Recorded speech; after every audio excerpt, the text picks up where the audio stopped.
তো বন্ধুরা, আজ আবারও একটা পিঠের রেসিপি নিয়ে চলে এসেছি। আজ বানাবো চিতই পিঠা, বা এটাকে সরা পিঠাও বলে।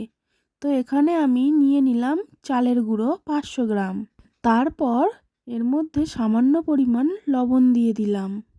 এরপর এর মধ্যে পরিমাণ মতন উষ্ণ গরম জল দিয়ে ভালোভাবে গুলে নিতে হবে। দেখুন আমার এখানে কত সুন্দর করে গোলানো হয়েছে, একটুও কোনো দলা দলা কিছু নেই। তো এইবার আমরা পিঠেটা তৈরি করব। এখানে আমরা উনুনে কাঠের জালেই করব।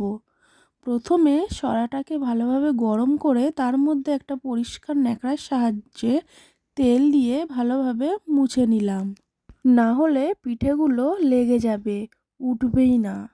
এইবার আমরা একটা হাতা দিয়ে যতটা প্রয়োজন ততটা দিয়ে দিলাম। সবগুলো দিয়ে এইবার ঢাকনা দিয়ে ঢেকে দিয়ে অল্প আছে কিছুক্ষণ ধরে রেখে দিতে হবে। তারপর কিছুক্ষণ পর ঢাকনা খুলে দিয়ে একটা ছুরির সাহায্যে একে একে সব পিঠেগুলো উল্টে দেব। এই পিঠে কাঠের জালে করলেই সবচেয়ে ভালো হয়। তো পৌষ পার্বণ চলে গেছে তো কি হয়েছে, সারা শীতকালেই পিঠে খাওয়া যায়।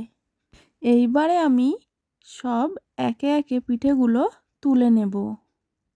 তারপর এটা পরিষ্কার করে আবারও সেই একই প্রক্রিয়ায় আবারও এক খোলা পিঠে ভেজে নেব।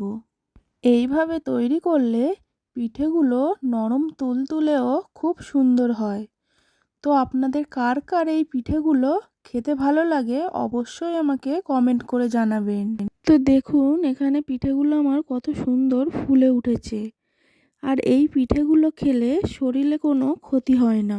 তো আমার এই চিতই পিঠা বা সরা পিঠার রেসিপিটা আপনাদের যদি ভালো লেগে থাকে তাহলে অবশ্যই আমার চ্যানেলটিকে সাবস্ক্রাইব করে দেবেন, আর একটা লাইক ও শেয়ার করতে ভুলবেন না।